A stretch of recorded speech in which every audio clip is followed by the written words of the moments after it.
ব্যাপক সাড়া জাগিয়ে মহিলা মোর্চার উদ্যোগে বিজেপির প্রদেশ কার্যালয়ে কার্যকারিণী বৈঠকে সামিল রাজীব ভট্টাচার্য সহ মোর্চার নেতৃত্বরা। আজ পূর্ব নির্ধারিত সূচি অনুযায়ী বিজেপির প্রদেশ কার্যালয়ে মহিলা মোর্চার উদ্যোগে ব্যাপক সাড়া জাগিয়ে কার্যকারিণী বৈঠক অনুষ্ঠিত হয়। এই কার্যকারিণী বৈঠকে মহিলা মোর্চার রাজ্য সভানেত্রী ঝর্ণা দেববর্মা, প্রদেশ বিজেপির সভাপতি রাজীব ভট্টাচার্য প্রমুখ উপস্থিত ছিলেন।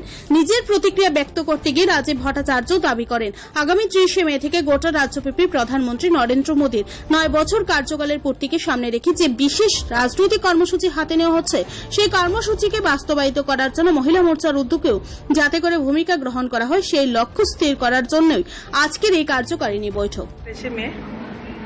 আমাদের রাষ্ট্রীয় নেতৃত্বের কর্মসূচি অনুসারে আমরা প্রদেশ বিজেপি মহিলা মোর্চার পক্ষ থেকে যে গুরুত্বপূর্ণ সাংগঠনিক বৈঠক ভারতীয় জনতা পার্টি কার্যকারিণী বৈঠক, সেই বৈঠক আমরা করতে চলছি আমাদের ভারতীয় জনতা পার্টির সদর কার্যালয়ে।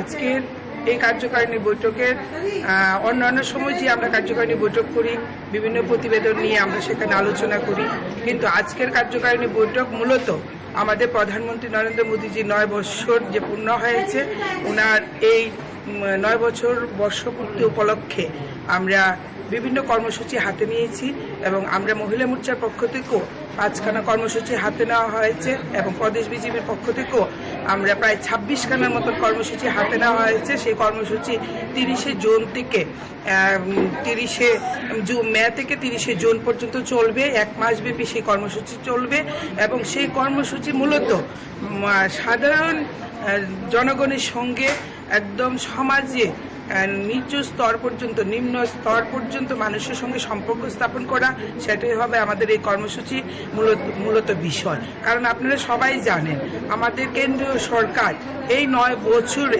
সাধারণ মানুষের জন্য, ভারতবর্ষের সাধারণ মানুষের জন্য, বিশেষ করে মহিলাদের জন্য যে পরিমাণ কাজ করেছেন, তেমনি আমাদের এই ত্রিপুরা রাজ্যে বর্তমান রাজ্য সরকার, ভারতীয় জনতা পার্টির রাজ্য সরকার প্রতিষ্ঠিত হওয়ার পর 5 বছরে ত্রিপুরা রাজ্যে মহিলাদের, বিশেষ করে মহিলাদের উন্নয়নের জন্য যে পরিমাণে কাজ করেছেন এবং সাধারণ মানুষের জন্য যে পরিমাণ কাজ করা হয়েছে, সেই কৃষক সম্মান নিধি থেকে শুরু করে সমস্ত অংশের মানুষের জন্য প্রচুর কাজ করা হয়েছে। সেই কাজগুলি নিয়ে আমরা মানুষের কাছে যাব এবং সেই কাজগুলি মানুষের সমর্থন আমরা আদায় করব। আজকে এই 9 বছরের যে প্রধানমন্ত্রীর বর্ষপূর্তি, সেটা আমাদের মেন উদ্দেশ্য এবং এই কার্যকারিণী প্রোগ্রাম থেকে আমরা সেই রূপায়ণ করে নেব আমাদের কর্মসূচি। ধন্যবাদ সবাইকে। Bureau report, Tripura news.